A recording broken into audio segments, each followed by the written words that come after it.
Oxygen को लेकर high court ने कहा कि हम सभी अन्य पक्षों को निर्देश देते हैं कि आदेशों का कड़ाई से पालन किया जाए। इस आदेश की अवहेलना को गंभीरता से लिया जाएगा और इससे बड़ी संख्या में लोगों की मौत की संभावना बनेगी और ऐसा होने पर गंभीर आपराधिक एक्शन लिया जाएगा। ऑक्सीजन की कमी से मौत होने पर यह गंभीर अपराध माना जाएगा। देश में ऑक्सीजन की सप्लाई को लेकर गुरुवार को प्रधानमंत्री नरेंद्र मोदी ने हाई लेवल रिव्यू मीटिंग की। इसमें उन्होंने अफसरों को निर्देश दिए कि राज्यों को की जा रही ऑक्सीजन सप्लाई में किसी तरह की रुकावट नहीं आनी चाहिए। उन्होंने देश की मौजूदा जरूरत को देखते हुए ऑक्सीजन के प्रोडक्शन और सप्लाई को बढ़ाने के तरीकों पर भी बात की।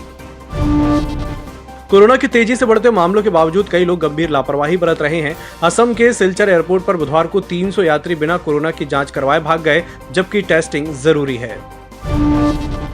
देश में 18 और इससे ज्यादा उम्र के लोगों के वैक्सीनेशन के लिए रजिस्ट्रेशन 24 अप्रैल से शुरू होगा। वैक्सीन का डोज लगवाने के लिए कोविन पोर्टल के जरिए रजिस्ट्रेशन किया जा सकता है। 1 मई से इस एज ग्रुप के लोगों का टीकाकरण शुरू हो जाएगा। कोविन चीफ आर शर्मा ने गुरुवार को ये जानकारी दी। कोरोना की दूसरी लहर में अब तक ईस्ट सेंट्रल रेलवे के हाजीपुर मुख्यालय से लेकर अभी 5 रेल डिवीजनों में अधिकारियों से लेकर कर्मचारियों तक कुल 2251 लोग कोरोना पॉजिटिव हो गए हैं। इनमें 2 रेल डिवीजन पंडित दीनदयाल उपाध्याय उत्तर प्रदेश में और धनबाद झारखंड में आते हैं। पश्चिम बंगाल विधानसभा के लिए छठे चरण में उत्तर दिनाजपुर जिले की सभी 9 सीटों, नदिया जिले की 17 में से 9 सीटों, उत्तर 24 परगना की 33 में से 17 सीटों और वर्धमान जिले की 24 में 8 सीटों पर चुनाव हो रहा है। तृणमूल और भाजपा छठे चरण की सभी 43 सीटों पर चुनाव लड़ रही है। उत्तर प्रदेश में ऑक्सीजन की किल्लत को देखते हुए राज्य सरकार ने नई गाइडलाइन जारी की है। इसमें कहा गया है कि बहुत गंभीर स्थिति को छोड़कर किसी को भी निजी तौर पर ऑक्सीजन की सप्लाई नहीं की जाएगी, ये सिर्फ संस्था को ही दी जाएगी। कड़ी पाबंदियों के बावजूद महाराष्ट्र में कोरोना संक्रमण के केस कम नहीं हो रहे थे, इसलिए राज्य सरकार आज रात 8 बजे से लॉकडाउन लगाने जा रही है। हालांकि सरकार ने इसे ब्रेक द चेन का नाम दिया है। इसके तहत बिना किसी जरूरी वजह से घर से बाहर नहीं निकल सकते।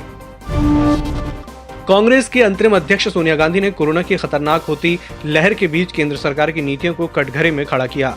इसी के मद्देनजर सोनिया ने प्रधानमंत्री नरेंद्र मोदी को चिट्ठी लिखी है। इसमें उन्होंने कोरोना के खिलाफ वैक्सीनेशन की नई पॉलिसी पर नाराजगी जताई। मार्क्सवादी कम्युनिस्ट पार्टी के वरिष्ठ नेता और पार्टी महासचिव सीताराम येचुरी के बड़े बेटे आशीष येचुरी का गुरुवार की सुबह गुरुग्राम के मेदांता अस्पताल में कोरोना वायरस से निधन हो गया। वह 35 वर्ष के थे। शेयर बाजार में 22 अप्रैल यानी गुरुवार के दिन निफ्टी को 25 साल पूरे हो गए।